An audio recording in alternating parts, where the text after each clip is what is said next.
Mesdames et messieurs, bonjour. Très heureux de vous retrouver pour cette nouvelle édition du journal hebdomadaire de l'agence vietnamienne d'information.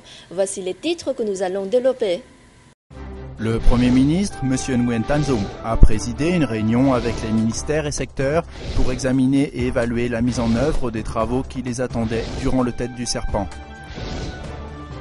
La fête de plantation d'arbres a été lancée le 18 février, une coutume instaurée par le président Ho Chi Minh en personne et suivie massivement par les Vietnamiens à chaque fois que le printemps fait son retour. C'est sur un marché russe à Ho Chi Minh Ville que se clôturera cette édition.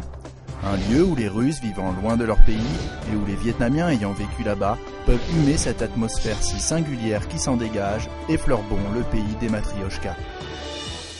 Le Premier ministre Nguyen Thanh Dung a salué l'esprit de responsabilité des ministères, secteurs et localités qui ont exécuté les tâches qui leur avaient été confiées afin d'assurer à la population un Tête du Serpent placé sous les signes de l'intimité, de la joie et de la sécurité.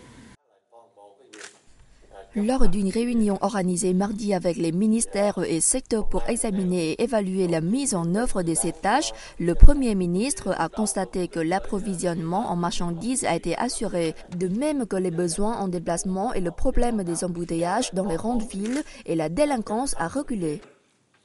Aucune fausse note n'a non plus été à déplorer dans l'organisation des activités touristiques, culturelles et artistiques.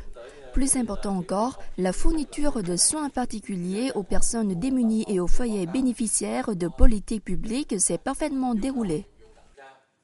Cependant, le chef du gouvernement leur a demandé de bien veiller à la sécurité sur les routes, de mener énergiquement les tâches définies pour 2013, d'appliquer efficacement les résolutions numéro 1 et 2 du gouvernement, de régler le problème des stocks de marchandises, de contrôler l'inflation, de stabiliser l'économie et de lever les difficultés qui affectent les secteurs de la production et des affaires. Sans oublier de traiter le problème des créances douteuses, de maintenir la stabilité des prix, ainsi que d'assurer l'approvisionnement en produits de première nécessité et d'accroître la production agricole.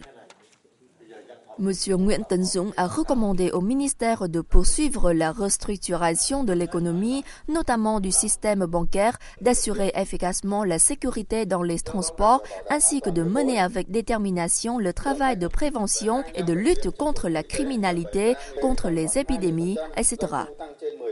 Les ministères, branches et localités doivent renforcer leur campagne d'information et de propagande auprès de la population, de même que se focaliser sur la promotion de la production dès les premières journées de cette nouvelle année lunaire. L'objectif étant de s'assurer du succès des tâches de développement socio-économique fixées pour 2013, a indiqué le chef du gouvernement. Le président du Vietnam, Truong Tan Sang, a donné le coup d'envoi de la fête de plantation d'arbres le 18 février dans la province de Bắc Giang, au nord. Sur ce site historique associé à la résistance des insurgés de Yên Thế, dans la commune de Phon Xuong, district de Yên Thế, il a affirmé que cette campagne, créée en 1969 par le président Ho Chi Minh, était devenue un trait culturel du peuple vietnamien pendant le thé traditionnel. Le chef de l'État a appelé toute la population du pays à participer avec ardeur à ce mouvement, à être davantage consciente et à trouver des solutions concrètes pour protéger les forêts afin de contribuer au développement économique, à la lutte contre la pauvreté, à l'amélioration des conditions de vie de la population ainsi qu'à la protection de l'environnement. Il a également fait offrande d'encens dans la zone des vestiges de l'insurrection de Yên Thế menée par le héros Hoang Hoa Tham et d'autres résistants venus à Phong Xuân pour combattre la colonisation française durant 3 décennies entre la fin du 19e et le début du 20e siècle. Truong Tan Sang a par ailleurs formulé ses vœux du tête au comité provincial du parti, aux autorités et à la population de cette province, souhaitant voir cette dernière devenir une province exemplaire dans le mouvement agricole, la plantation d'arbres, la protection des forêts et l'édification de la nouvelle campagne. Auparavant, l'Union de la jeunesse communiste Ho Chi Minh, en collaboration avec le ministère des Ressources naturelles et de l'Environnement et le comité populaire de Nam Dinh au nord, a lancé le 14 février la fête de plantation d'arbres et de protection de l'environnement du printemps du Serpent 2013 dans la commune de Bac Long, district de Giao Thuy.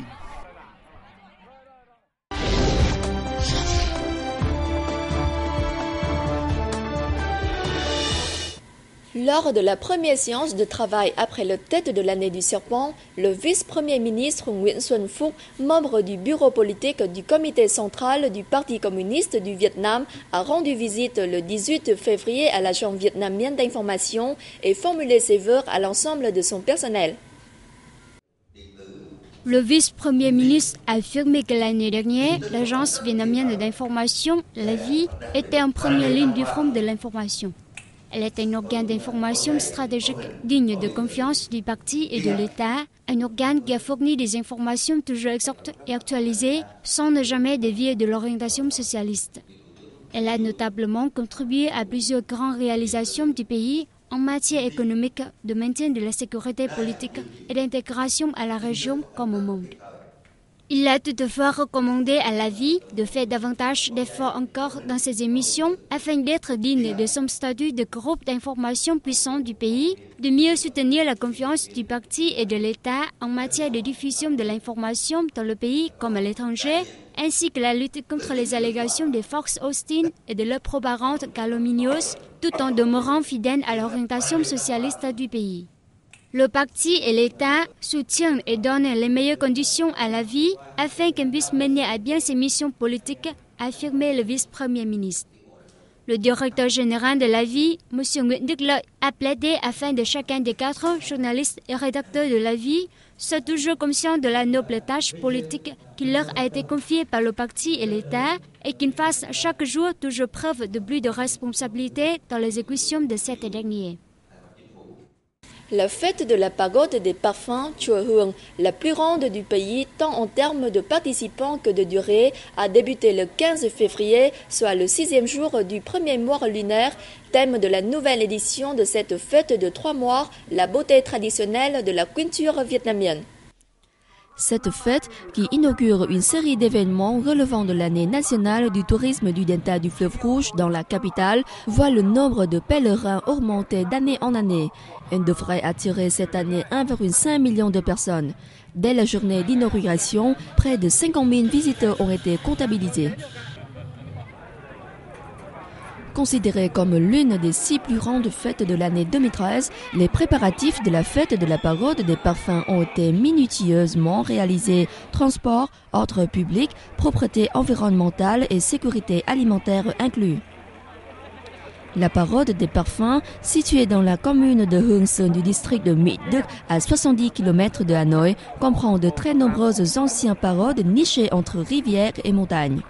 Ce pèlerinage printanier se déroule au cœur de paysages magnifiques et les visiteurs doivent emprunter une barque afin d'accéder à ces pagodes flanquées sur les parois de la montagne.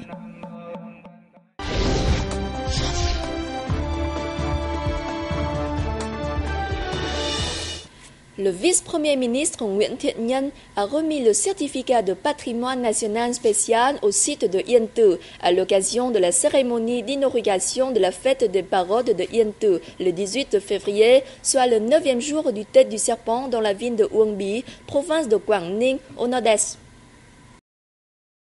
Dans son discours d'ouverture, le dirigeant a souligné les vertus de l'empereur Chan Nhan Thom 1258-1308 qui a abandonné le faste de la cour pour mener une vie monastique sur le mont Yên Tử où il a fondé l'école bouddhiste du dhyana de Chuk Lam et fait bâtir des centaines d'ouvrages tels que pagodes, instituts ou encore des tours. Il a également fait savoir que le Premier ministre Nguyen Thanh Dung avait approuvé le 18 février le projet d'agrandissement et de développement du site de Yên Tử, projet qui coûtera la bagatelle de 1800 milliards de dong. L'objectif de la province est en effet de valoriser au mieux ce site de tourisme culturel et d'écotourisme qui fait partie d'un dossier en gestation pour l'UNESCO. La vice-présidente de la République, Nguyen Thi Xuan, a inauguré le rite d'apposition du cachet qui marque l'ouverture officielle de la fête de Yên Tử et a brûlé des bâtonnets d'encens lors de la cérémonie inaugurale. La fête de Yên Tử, qui dure les 3 mois du printemps, promet d'être riche en activités artistiques comme culturelles. Depuis le début de l'année, Yên Tử a déjà attiré plus de 200 000 touristes et pèlerins selon le comité d'organisation qui prévoit d'en accueillir un total de 2,7 millions ce printemps. Le chanten de l'ethnie minoritaire Tây de la province montagneuse septentrionale de Tuyên Quang a récemment reçu le certificat de patrimoine culturel immatériel national lors de la fête de descente au chant ou Lồng Tông. Lors de la fête de descente au chant ou Lồng Tông, typique de la culture des Tây, qui commence le 8e jour du premier mois lunaire, le chanten, un genre musical distinctif des ethnies Tây, Nùng et Thái des provinces du Nord-Ouest, a été reconnu patrimoine culturel immatériel national. Il s'agit d'une sorte de poème religieux chanté qui raconte le voyage mono-océan afin de conserver avec l'empereur de Jade. Bien sûr, contenu et longueur peuvent varier selon les auteurs, mais les textes sont toujours composés de plusieurs parties. Le plus long poème connu à ce jour contient 5000 vers divisés en 35 sessions. Il est traditionnellement accompagné du danting, instrument à 2 ou 3 cordes à manches longues, dont la caisse de résonance est une canne basse coupée et séchée. Le ministère de la Culture, du Sport et du Tourisme prépare aussi un dossier pour demander à l'UNESCO de reconnaître le chanten, patrimoine culturel immatériel de l'humanité. En dépit des barrières commerciales imposées sur les produits vietnamiens, en janvier, les États-Unis restent le premier marché d'exportation pour les produits aquatiques vietnamiens. Selon le département général des produits aquatiques du ministère de l'Agriculture et du Développement rural, le mois passé, le Vietnam a exporté pour 376 millions de dollars de produits aquatiques, soit une progression annuelle de 3,5%. Les États-Unis sont en tête avec 19,15%, suivis par le Japon et la République de Corée. Selon les prévisions, cette année, les exportations de produits aquatiques pourraient s'élever à 6,4 milliards de dollars en raison de la hausse de la demande mondiale. Pour atteindre cet objectif, le secteur national de l'aquaculture devra continuer d'investir dans la production de matières premières, en priorité crevettes, pangasius, coquillages et crustacés. Il renforcera les activités commerciales, les prévisions sur le marché, la diffusion des produits aquatiques vietnamiens à l'étranger, l'application des nouvelles technologies, ainsi que la supervision de la qualité et de la sécurité alimentaire.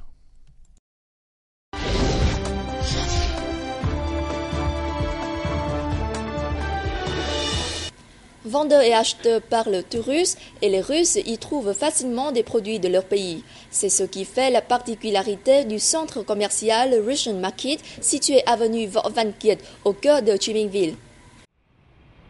Le centre commercial Russian Market, niché dans le building Central Garden, compte une centaine de stands et couvre près de 2000 m².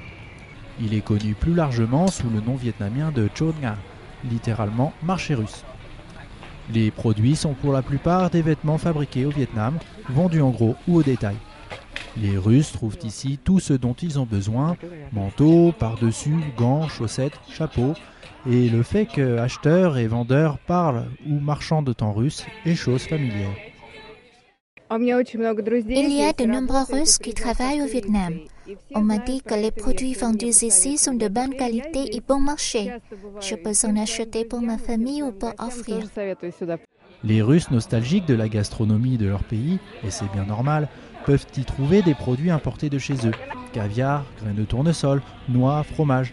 Et bien évidemment des poupées matrioshka en bois, souvenirs symboliques et traditionnels s'il en est, et dans lesquels, comme chacun sait, s'emboîte une série de poupées semblables allant de la plus grande à la plus petite. Bien que récent, le Chon Nga est déjà considéré comme une curiosité à découvrir sans plus tarder pour les visiteurs vietnamiens ou étrangers. Au début des années 90, 92 ou encore 95, les ventes étaient faciles. Cependant, depuis 2002, les acheteurs sont plus exigeants et demandent des vêtements au design recherché qui répondent au goût des Européens. Et les petits commerçants du marché doivent être beaucoup plus dynamiques pour répondre à la demande des clients. Le Chon Nga est pour les Russes vivant loin de leur pays ou les Vietnamiens ayant vécu en Russie bien plus qu'un centre commercial. C'est avant tout un petit bout de Russie greffé en plein Vietnam.